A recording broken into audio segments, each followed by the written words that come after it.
Puji Tuhan, kembali kita membaca firman Tuhan dari kitab Ayub 13 ayat 1 sampai 28. Demikian firman Tuhan. Sesungguhnya semuanya itu telah dilihat mataku, didengar dan dipahami telingaku. Apa yang kamu tahu, aku juga tahu. Aku tidak kalah dengan kamu. Tetapi aku hendak berbicara dengan Yang Maha Kuasa. Aku ingin membela perkaraku di hadapan Allah. Sebaliknya, kamulah orang yang menutupi dusta, tabib palsulah kamu sekalian. Sekiranya kamu menutup mulut, itu akan dianggap kebijaksanaan daripadamu. Dengarkanlah pembelaanku, dan perhatikanlah bantahan bibirku. Sudikah kamu berbohong untuk Allah? Sudikah kamu mengucapkan dusta untuk Dia? Apakah kamu mau memihak Allah, berbantah untuk membela Dia? Apakah baik kalau Ia memeriksa kamu? Dapatkah kamu menipu Dia seperti menipu manusia? Kamu akan dihukumnya dengan keras jikalau kamu diam-diam memihak. Apakah kebesarannya tidak akan mengejutkan kamu dan ketakutan kepadanya menimpa kamu? Dalil-dalilmu adalah amsal debu, dan perisaimu perisai tanah liat. Diam, aku hendak bicara. Apapun yang akan terjadi atas diriku, dagingku akan kuambil dengan gigiku, dan nyawaku akan kutatang dalam genggamku. Lihatlah, ia hendak membunuh aku. Tak ada harapan bagiku. Namun, aku hendak membela perlakuku di hadapannya. Itulah yang menyelamatkan aku. Tetapi orang fasik tidak akan menghadap kepadanya. Dengarkanlah baik-baik perkataanku. Perhatikanlah keteranganku. Ketahuilah, aku menyiapkan perkaraku. Aku yakin bahwa aku benar. Siapa mau bersengketa dengan aku? Pada saat itu juga aku mau berdiam diri dan binasa. Hanya janganlah kau lakukan terhadap aku dua hal ini, maka aku tidak akan bersembunyi terhadap engkau. Jauhkanlah kiranya tanganmu daripadaku, dan kegentaran terhadap engkau janganlah menimpa aku. Panggillah, maka aku akan menjawab, atau aku berbicara, dan engkau menjawab. Berapa besar kesalahan dan dosaku? Beritahukanlah kepadaku pelanggaran dan dosaku itu. Mengapa engkau menyembunyikan wajahmu dan menganggap aku sebagai musuhmu? Apakah engkau hendak menggentarkan daun yang ditiupkan angin dan mengejar jerami yang kering?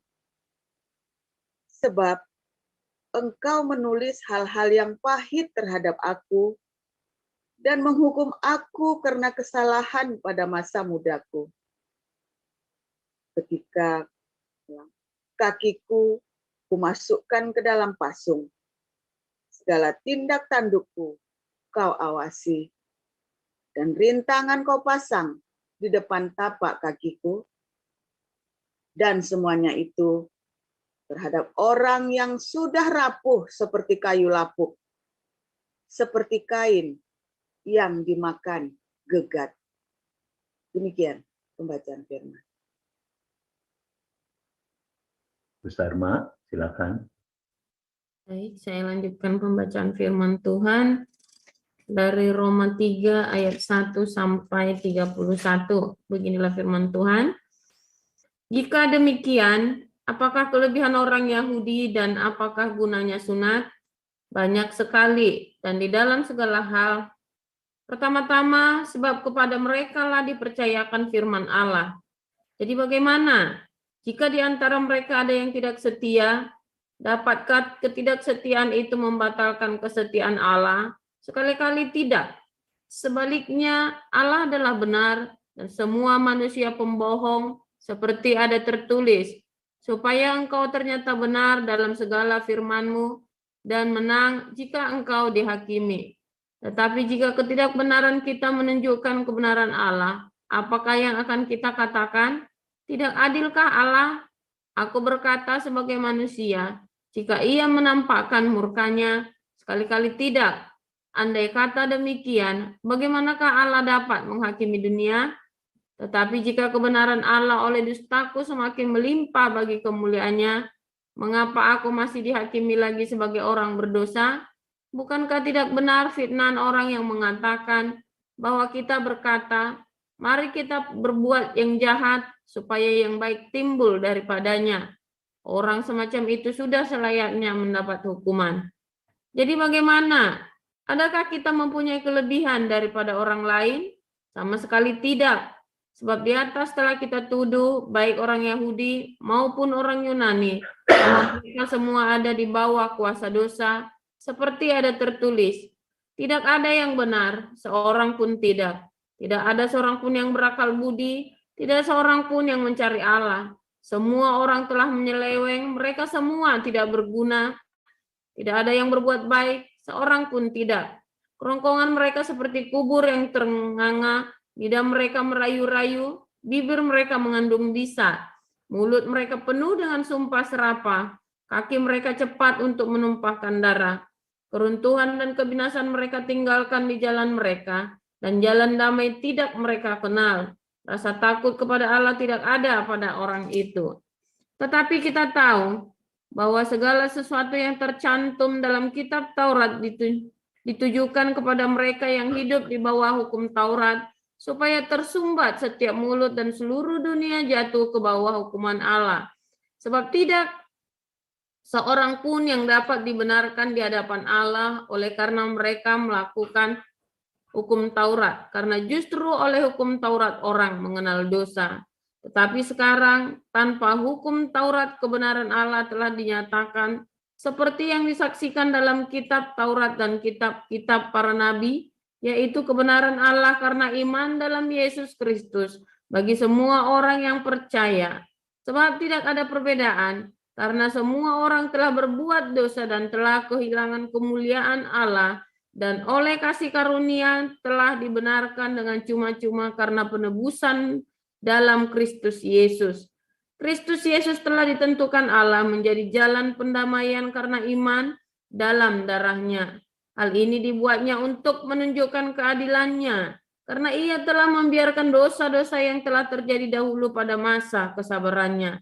Maksudnya ialah untuk menunjukkan keadilannya pada masa ini supaya nyata bahwa ia benar dan juga membenarkan orang yang percaya kepada Yesus. Jika demikian, apakah dasarnya untuk bermegah? Tidak ada. Berdasarkan apa? Berdasarkan perbuatan? Tidak, melainkan berdasarkan iman. Karena kami yakin bahwa manusia dibenarkan karena iman dan bukan karena ia melakukan hukum Taurat. Atau adakah Allah hanya Allah orang Yahudi saja? Bukankah ia juga adalah Allah bangsa-bangsa lain? Ya, benar. Ia juga adalah Allah bangsa-bangsa lain. Artinya, kalau ada satu Allah yang akan membenarkan baik orang-orang bersunat karena iman, maupun orang-orang tak bersunat juga karena iman. Jika demikian, adakah kami membatalkan hukum Taurat karena iman? Sama sekali tidak. Sebaliknya, kami meneguhkannya. Demikian firman Tuhan. Terima kasih Bu Sarma. Silakan Pak. Oh. Haleluya. Oke. Shalom semuanya. Berbahagialah orang-orang yang hidupnya selalu di dalam kasih-Nya. Karena ada rema ya setiap hari. Akan ada rema dalam hidupnya. Dan kalau dia punya rema maka akan punya iman. Bukan ilusi. Kalau imannya ilusi akhirnya suka bohong ya. Suka bohong dia. Ya, dia takut kalau masa lalunya dibongkar. Ya. Karena dia hidup dalam ilusi. Dia tidak benar-benar ditebus, tidak didamaikan dengan masa lalunya. Makanya saya santai ya. Saya tiap hari nongol di YouTube, takut nggak? Sempat ada yang nanya ya, enggak juga, nggak apa-apa.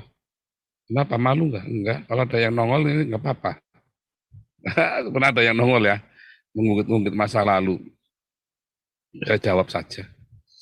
Memang saya penjahat, mau kenapa? Iya kan? Kalau memang Tuhan mau pakai saya, pakailah. Kalau enggak ya buang saja, mati aja. Gampang kan? Gampang sekali, enak, hidupnya enteng ya. Kalau Tuhan mau pakai, pakai. Kalau enggak buang saja, mati aja, enggak apa-apa Tuhan. Saya juga sampah kok. Tapi bersyukur ya, Tuhan baik. Ada orang yang mau benar-benar mau rusak saya ya waktu itu ya. Tuhan dengan caranya yang ajaib, pokoknya bikin orang ini nggak bisa, nggak berdaya. Berapa kali itu ya, dia mau merusak saya, pokoknya ditekatin mau menghancurkan saya. Karena begitu bencinya sama saya ya. Dan dia punya semua masa lalunya saya. Ya kalau saya sih nggak apa-apa. Dia sudah sampai ke rumah saya, ke saudara saya. Dia udah cerita kemana-mana ya. Wah, pokoknya sudah. Tapi saya tenang-tenang saja. Ya, saya tenang-tenang saja. Tiba-tiba ya Tuhan membuat dia nggak bisa bercerita lagi. Nah, apakah saya bahagia? Saya sedih. Karena ini sahabat baik saya sendiri ya. Sahabat yang baik. Salah satu fansnya saya dulu yang saya karena saya marah sama dia waktu itu ya. Saya hantam dia. Saya sih rasanya nggak mengkhianati dia ya. Rasanya itu namanya membela diri. Tapi bagi orangnya tetap ya namanya orang. Tetapi saya didamaikan ya. Saya berdamai dengan keluarganya. Saya telepon, saya berdamai. Saya telepon maminya itu baik sekali sama saya ya. Maminya baik sama saya. Kalau saya dulu pelayanan tiap hari Minggu ya, kalau dia akan beda kota dengan kami kan, ya dia ibadahnya di kota kami ya, 2 minggu sekali datangnya. Pasti dia bawain, kalau dia nggak bawain asinan, dia bawain apa, selalu bawain makanan buat saya. Karena anak ini kagum sekali sama saya. Mami bawain itu buat manggilnya gitu kan. Buat itu bawain. Aduh saudara, waktu saya telepon maminya nangis ya. Senang sekali saya telepon. Saya minta maaf. Kenapa saudara didamaikan? Sehingga ringan, hidup saya itu ringan. Didamaikan dengan masa lalu. Masalah orang itu tidak mau memaafkan saya, itu bukan urusan saya. Tapi yang penting saya sudah minta maaf. Ya kan? Kalau orang mau hancurkan saya, nggak apa-apa. Biarin saja. Tidak perlu saya berbohong. Ya kan? Demi firman Tuhan. Supaya nama Tuhan jangan dipermalukan gundul peang. Nggak perlu kita ya. Kalau Tuhan mau bela dan angkat kamu, kamu tidak perlu takut ada orang yang hianati kamu, ada orang buruk-burukan, busuk-busukan namamu. Jangan takut. Maju terus, lakukan dengan setia, mata memandang kepada Tuhan. Jangan pernah takut ada orang bongkar masa lalumu yang tidak baik. Kecuali kalau kamu belum bertobat, wah ya repot, wah itu urusanmu dengan Tuhan. Bagus kamu udah dibikin babak belur sama Tuhan. Aduh. Kalau Anda sudah bertobat jangan takut ya. Kalau Anda belum bertobat, makanya Tuhan itu ya masa berhentinya saya itu. Tuhan dikasih masa saya bertapa itu ya, masa bertapa. Masa off semuanya itu ya. Sebelum Tuhan tampilkan saya, 3 tahun saya berhenti. 4 tahun saya tidak pelayanan sama sekali, 3 tahun saya hanya puasa ya. Setahun full saya puasa, tahun berikutnya saya puasanya seminggu 2 kali. Kadang-kadang 7 hari, tapi rata-rata seminggu sekali, seminggu 2 kali atau 3 hari dalam seminggu. Tapi setahun pertama ya, saya ingat sekali 2014, setahun full saya puasa ya. Nah, memang terobosannya luar biasa. Kita nggak perlu takut ya. Waktu saya mau mulai melayani lagi, diundang khotbah waktu itu. Di mana? Wah, saya gayapan loh, di mana? Ya takut lah, takut nanti tiba-tiba ada musuhnya saya. Ya kan nggak enak kan, munafik kamu kan begitu kan. Saya sih nggak takut, cuma kan munafik malu kan, dibilangin munafik. tapi bersyukur sama Tuhan, Tuhan pulihkan saya. Ya, kalau Tuhan sudah perdamaikan kita, dengan musuh-musuh pun akan diperdamaikan. Masalah musuhmu tidak mau memaafkan kamu, itu bukan urusanmu, itu urusan dia dengan Tuhan. Yang penting kita berdamai. Yang penting kita sudah datengin kalau kita ada salah. Jangan takut untuk minta maaf ya. Jangan malu untuk minta maaf. Kecuali kamu tidak bersalah, jangan minta maaf. Tapi kalau kamu tahu kamu ada salah sama dia, sekecil apapun salahnya, yang kamu ala cuma gitu aja kok. Ya jangan. Belum tentu cuma gitu saja. Kalau dia lagi kena masalah yang bertubi-tubi, yang begitu aja itu justru masalah besar buat dia. Ya, jangan pikir gara-gara kamu cuman ngomongin kamu tuying marah. Belum tentu. Nah, ya kan. Nah, saudara, kita tidak perlu takut dan kita tidak perlu berdusta. Oh, saya ini bukan demi firman Allah ya. Kita mau berdusta, tidak perlu ya. Kita tidak perlu berdusta demi kebenaran. Kebenaran itu jangan disampaikan dengan dusta. Banyak orang Islam, ya termasuk Irena Handono, suka motong ayat tadi Roma 3 ayat 7. Tuh lihat tuh orang Kristen mengalahkan segala cara buat berdakwah. Sebetulnya orang Islam yang suka bohong. Ya, orang Islam yang suka bohong, suka tipu-tipu untuk berdakwah. Orang Kristen itu tidak boleh, tidak ada yang namanya bohong putih, bohong hitam. Pokoknya seputih apapun itu dusta, itu anaknya iblis. Yang suka berdusta itu anaknya iblis. Ya, yang tidak transparan itu anaknya iblis. Yang tidak transparan dalam keuangan, tidak transparan di dalam kehidupannya, itu anaknya iblis. Ya, yang suka remang-remang hidupnya, itu anaknya iblis. Grey area, itu anaknya iblis. Ya kan? Anda tidak perlu berdusta untuk menyampaikan firman Tuhan. Ya. Tidak perlu. Sampaikan saja. Tidak perlu ngarang-ngarang kesaksian, tidak perlu ngarang-ngarang yang spektakuler. Saya dulu ada seorang hamba Tuhan ya. Tapi saya itu kalau saya betapa kagumnya saya sama hamba Tuhan ini. Tapi saya itu suka membuli kami ya, kalau saya lagi cerita tentang hamba Tuhan ini. Wah, hamba Tuhan ini ketemu malaikat, didatangi malaikat. Emang ketemunya gimana? Ku. Ku. Lah, mama, la, kakak. Oh, itu malaikatnya lagi gagap, lagi keblet beol itu, makanya gagap. Dia papi bilang begitu. Wah, saya marah sekali, ya ini papi ini menghina Tuhan. Saya bilang begitu. Tapi saya tahu kalau orang itu bohong, saudara. Setelah saya ketemu Tuhan Yesus, nggak pakai gema-gema begitu. Yang ada gemanya begitu kan kayak kalau lagi dijumbleng di WC-nya zaman kuno itu loh, WC Belanda zaman dulu kan, kalau lagi pup itu kan ya kan sampai bergema begitu. Ya kan. Weh, udah selesai belum? Karena sebelahnya ada sumurnya juga kan, sumurnya juga dalam kan. Nah, itu berarti dia ketemu malaikatnya lagi pup itu kayak nabinya tetangganya saya dulu, ya kan. Ya kan, ke tempat gua kan itu gua di gurun zaman itu kan tempatnya pup kan. Langsung ketahuan, tapi saya ketawa terbahak-bahak, dia membuli saya ya. Itu pasti lagi mules itu, dia bilang begitu. Dia pengen dikagumi oleh orang-orang sampai dia terus bohong begitu. Terus saya ceritakan sama Pak Pendeta saya kan. Terus Pak Pendeta saya ini gembala seniornya itu kan. Ah, masa sih ada yang begitu? Iya nih, sini brother ini bilang begitu. Ini pelayan Tuhan juga kan, full timer gereja. Ketawa semua ya itu. Jadi dia itu si pendeta ini senior itu kan merasa saya ini anaknya begitu kan. Kamu ini jangan mau kamu bilang sama si papi itu, ya jangan ini.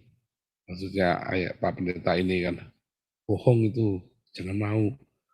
Nanti saya tanyain, saya panggil enggak boleh dia bohong begitu.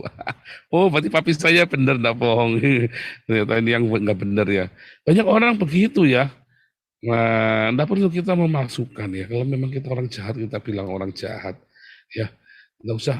Kalau Anda enggak perlu takut ya. Kalau ada orang fitnah Anda mau berusaha mempermalukan Anda enggak perlu takut.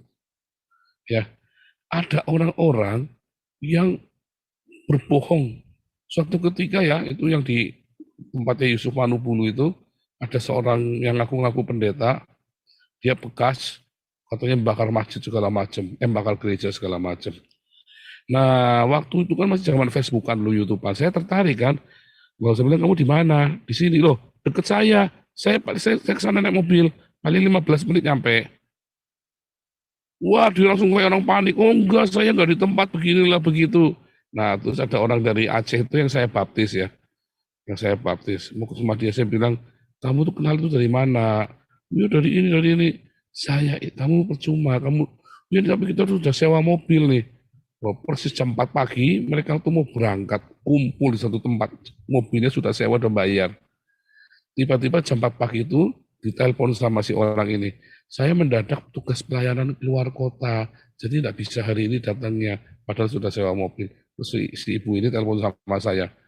Itu ya nggak bisa, apa saya bilang, itu berita bohong itu. Saya sudah ngecek sama sinodenya, nggak ada nama itu di situ.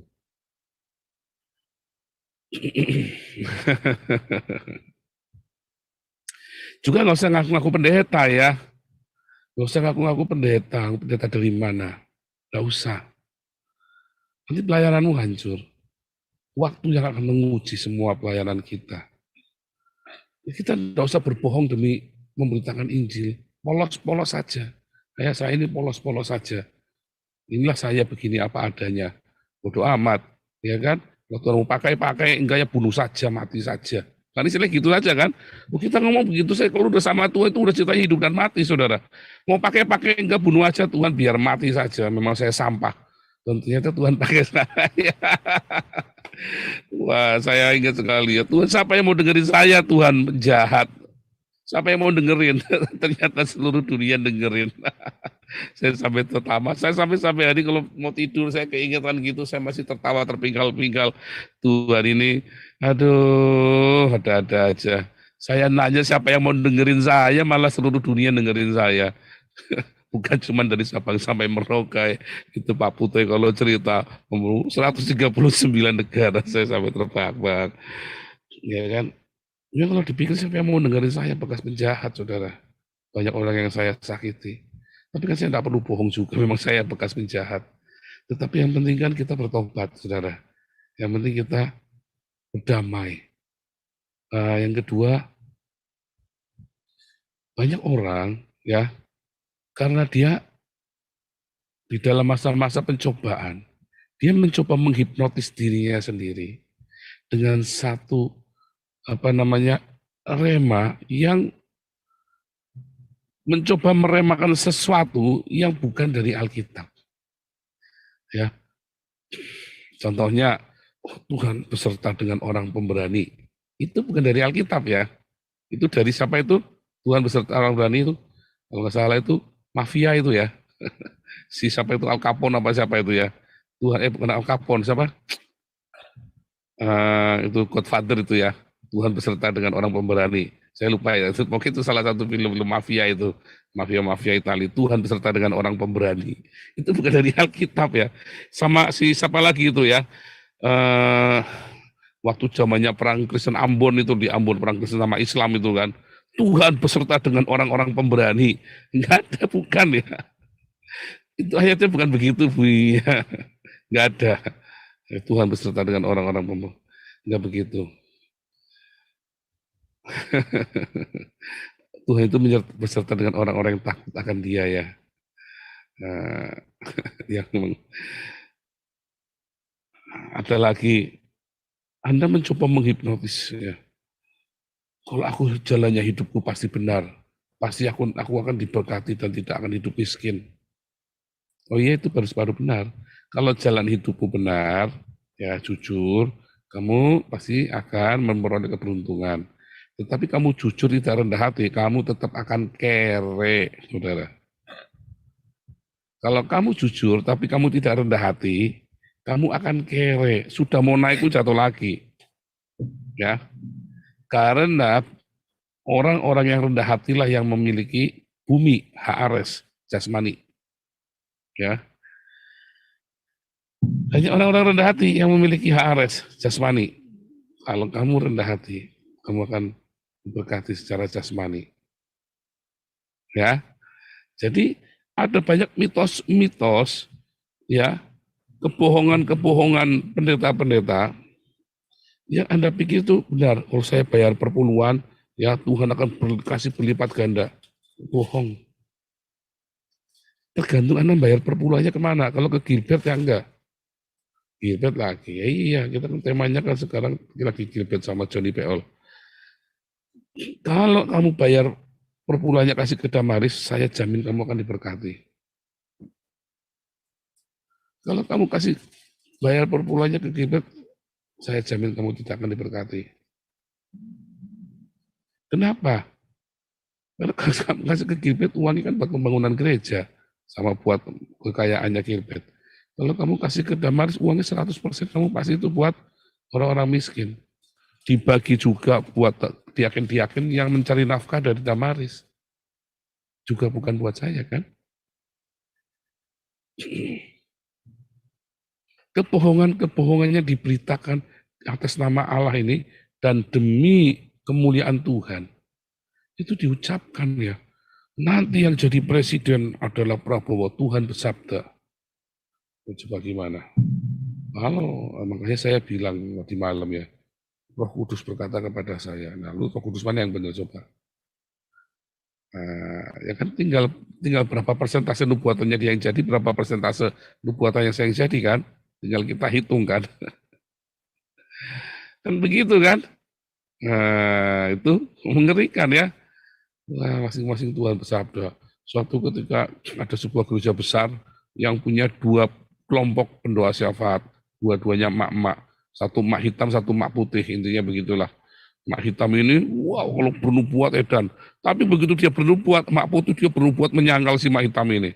Nanti si emak putih bernubuat, emak hitam ini akan menyangkal si emak putih. Begitu sebaliknya terus ya. Bener yang mana coba?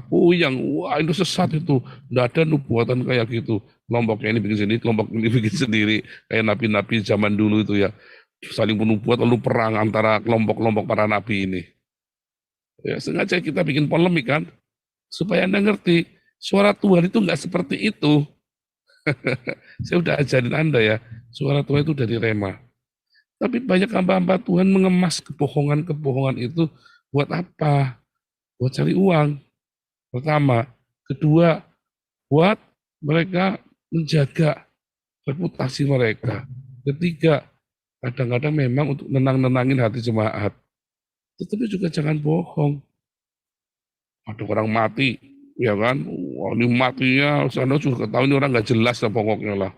Gara-gara adiknya adalah anaknya ini aktivis di gereja Anda, atau anak ini adalah donatur besar di gereja Anda.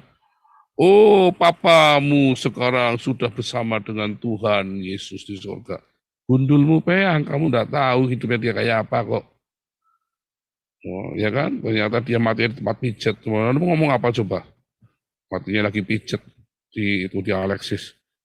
Papimu sekarang ada di surga, ya surganya Islam sama bidadari. Nah, jadi kalau Anda nggak ngerti nggak usah bohong. Hibur karena yang masih hidup, yang jangan ngarang-ngarang yang mati sudah di surga di mana. Kalau ditanyain, saya nggak tahu bagaimana keluarganya. Tapi kamu jangan takut. Nah, yang masih hidup yang kita hibur. Gitu ya. Ada lagi ya. Nah, itu banyak ya kebohongan-kebohongan yang narasi-narasi kebohongan ya yang dibangun karena keputusasaan. Yang sebetulnya Tuhan berkata, tidak perlu kamu bohong. Nyatakan kebenaran itu dengan kebenaran, dengan cara yang benar. Ya kan? Narasi-narasi itu tidak perlu kamu bangun untuk supaya tidak perlu. Katakanlah yang benar, katakanlah kebenaran dengan cara yang benar. Itu Roma 3 ayat 8. Ya. Jadi Anda tidak usah membuat satu ilusi-ilusi, akhirnya jemaat akan disesatkan. Ada pendeta yang bolak-balik ke surga 8 kali. Saya mah kalau 8 kali ke surga nggak mau pulang, saudara. Gila, Pak. 8 kali ke surga, sekali balik ke bumi, belum tentu balik ke surga lagi. Anda kira Pak Pariaji itu masuk surga? Belum tentu loh. Kalau saya jadi Pariaji, begitu saya masuk nggak mau pulang, saudara. Sudah pasti jaminan surga kok. Tuhan bilang apa? Sungguh sesaklah jalannya, sedikit orang yang melaluinya. Ya kan? Di dalam dunia ada dua jalan, lebar dan sempit. Mana kau pilih yang lebar mati? Jiwamu mati, tapi yang sempit hidup berglori. Saya kalau sudah sampai surga nggak mau pulang. Lu nanti anak gimana? Tidak apa-apa. Anak kan sudah nanti sama Tuhan Yesus. Anak pasti akan bahagia sama Wise sama Miracle, nggak usah takut. Saya juga di surga. Udah sampai surga ngapain pulang? Goblok banget. Pergi ke sana ya susah. Udah sampai sana mau pulang. Sama saja ya. Orang saya sudah ke Eropa. Masuk Eropa lagi susah. Disuruh pulang kan tolol kan. Orang-orang yang nyuruh saya pulang kan tolol. Kamu saja bisa bikin visa Eropa, bisa jadi visa Eropa aja bagus. Saya Foodin itu ditolak tuh, visanya Eropa ya. Nggak bilang sama saya sih. Tolak kan visanya saya Foodin Eropa kan. Saya bisa ke Amerika, kapanpun saya mau pergi bisa. Ya, saya Foodin nggak bisa masuk Eropa.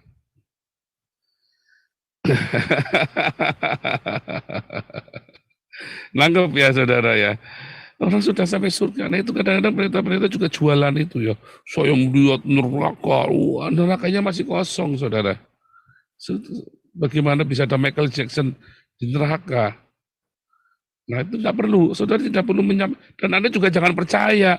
Balik ya kepada yang tertulis di dalam Alkitab. Makanya ikut kelas evangelis ya. Tiap hari apa mah? Lupa ini hari apa nih? Selasa ya. Tiap hari Selasa kita masih ada sisa 5 orang ya, bisa ikut ya 5 orang lagi. Kalau mau ikut ya masih ada sisa 5 orang lagi. Nah, bisa ya untuk nanti. Kalau enggak ya bulan depannya lagi, tiap bulan ada kok. Tapi kalau mau ini kita Selasa ya. Kemarin itu baru perkenalan. Nah, kelas pertama baru minggu depan.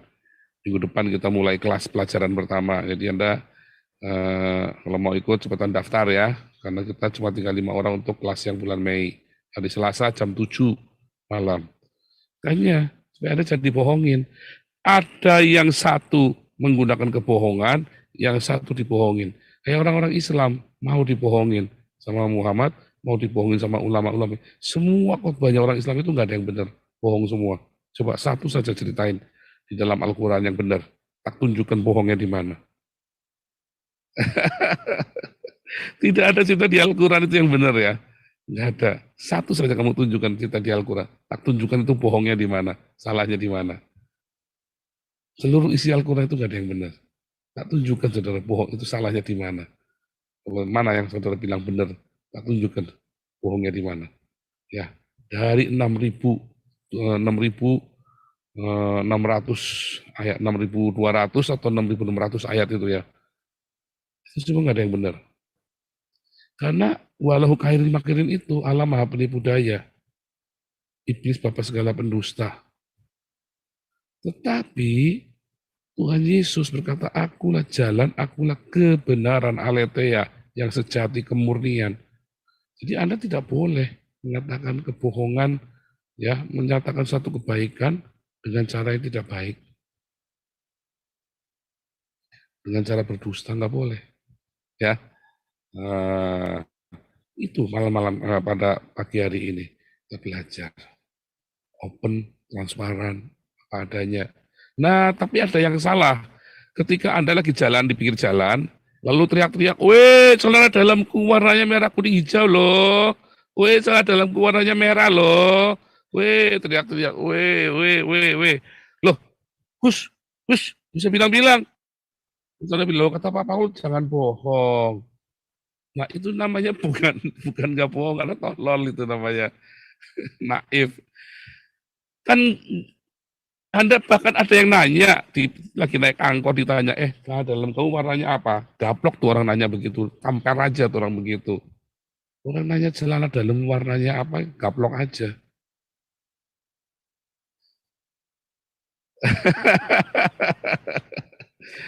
Anda nangkep nggak? Artinya, kalau Anda tidak mengatakan, bukan berarti Anda bohong. Anda kan tidak mau memberi informasi. Ya kan? Anda kan nggak perlu bohong. Nggak tahu, itu aja kan. Saya nggak mau jawab.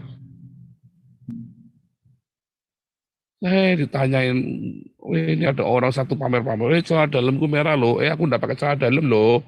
Pamer-pamer pinggir jalan dia pakai toa, pakai megafon. Nah, itu namanya tolol. Lu katanya jangan bohong, itu bukan jangan bohong, itu namanya tolol. Kan nggak perlu begitu kan. Anda diem saja pun itu berarti Anda nggak bohong, nggak usah teriak-teriak. Anda celana dalam yang warna merah atau Anda nggak pakai celana dalam. Nah, itu bedanya begitu. Jadi suatu ketika ya, kalau misalnya ya Anda jualan, ya kan, barang ini tidak baik, Anda kudu ngomong ini barang ini nggak baik. Gitu supaya dia jangan kecewa. Tapi kalau dia mau beli, tapi harganya murah, Anda harus ngomong. Tapi ya, kalau barang itu garansinya misalnya nih cuma 1 tahun dan orang itu tidak permasalahkan, Anda tidak perlu meyakinkan kepada kita, yang ini selama 3 tahun, ini cuma 1 tahun loh ya, ini 1 tahun loh ya, ya itu nggak perlu. Kan sudah tulisannya di situ, ya kan? Itu nggak bohong. Kalau Anda ingin mendapat layanan yang sempurna, Anda ingin baik, Anda kasih tahu ini garansinya cuma 1 tahun. Tapi ketika Anda nggak kasih tahu, Anda itu nggak bohong, ya. Karena dia tidak mengharapkan garansi panjang juga. Sampai Anda memberitahu, baru yang 2 tahun, yang itu garansi 5 tahun, nah ini garansi cuma 1 tahun. Oh, saya cari 5 tahun. Gitu ya. Tahu bedanya? Paling ekstrim itu tadi celana dalam. Anda nggak usah pamer celana dalam Anda warnanya merah. Itu Anda nggak bohong. Ya. Nah, dalam kehidupan kita itu sehari-hari kita juga seperti itu. Kalau Anda tidak ingin berbohong, bilang aja saya nggak mau jawab. Ya kenapa? Ya nggak mau, saya kan nggak harus jawab kan. Nah, gitu ya. Kan nggak segala sesuatu ada karena, kan nggak perlu gitu ya, kamu nggak mau jawab aja. Itu ya, tegas saja. Jangan sungkan. Belajar. Katakan tidak. Enggak, saya nggak mau jawab. Saya nggak mau terlibat, saya nggak mau jawab. Udah begitu saja kan, jadi Anda nggak bohong. Saya tahu nggak tahu, mungkin saya nggak mau terlibat, ya saya nggak mau. Misalnya, apa yang jelas daripada Anda bohong. Kalau Anda bohong nyakitin anakmu, kalau Anda nggak bohong kamu begini. Nah, saya nggak mau terlibat, saya nggak mau jawab. Kalau anakmu lagi dikejar polisi masalah narkoba misalnya, saya tidak mau terlibat, saya tidak mau jawab. Karena saya nggak ngerti, banyak hal yang saya nggak ngerti. Bisa begitu, Anda berhak bertanya, berhak mengucapkan kata-kata itu. Ya, jadi Anda nggak bohong. Intinya Anda nggak mau ditanya, jadi tidak perlu bohong. Gitu ya.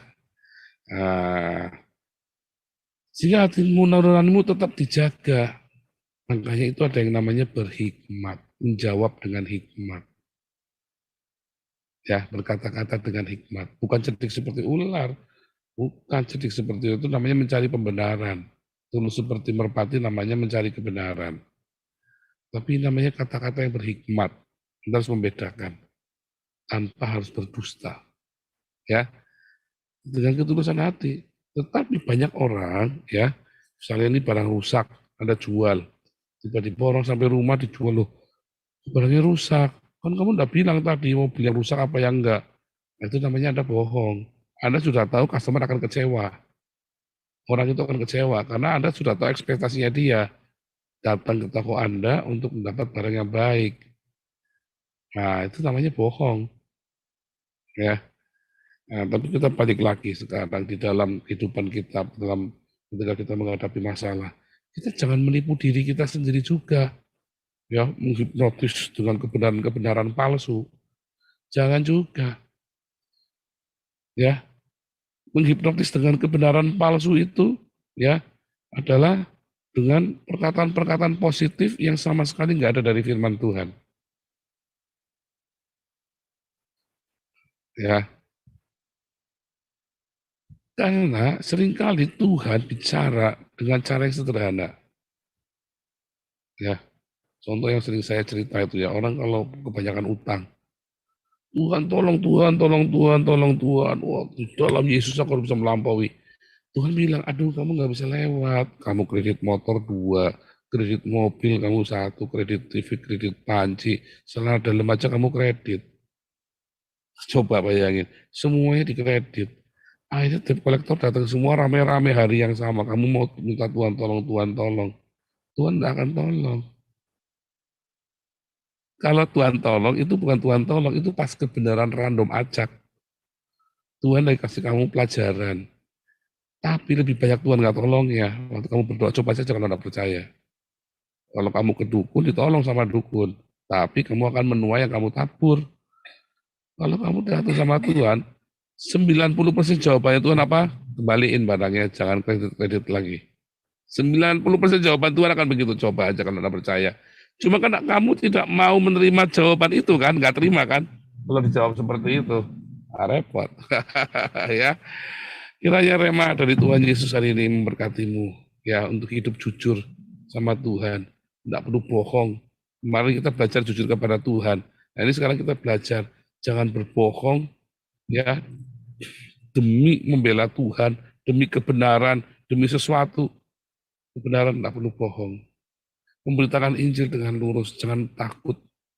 Ya, jangan takut dengan masa lalu musiknya kau tutup-tutupin, sangkal. Kayak Mario Teguh itu yang nyangkal anaknya sendiri. Salah kan? Coba kalau diakui anaknya di depan orang, laku nggak dia? Terus dia ngomong, ini kan demi marketing juga. Ya kan? Coba kalau diakui, wah akan terjadi yang mengharukan kan? Ternyata Mario Teguh, ini adalah kesalahan di masa lalu saya. Orang bijak, the golden, golden apa namanya? Golden apa? Golden Word. Golden Way, Golden Way-nya Maria Teguh itu. Orang boleh punya salah, tetapi bagaimana cara dia memperbaiki kesalahan itu? Ini anak saya, ya dulu saya pernah punya salah. Malah lakukan, karena dia bohong tambah dijilat sekalian kan. Batalin semua kontrak-kontraknya kan. The Golden Ways ya, Maria Teguh itu. Habis ya, ya kan? Jangan pernah berbohong demi untuk kebenaran ya. Katakanlah kebenaran dengan cara yang benar. Tuhan Yesus memberkati. Haleluya. Amin.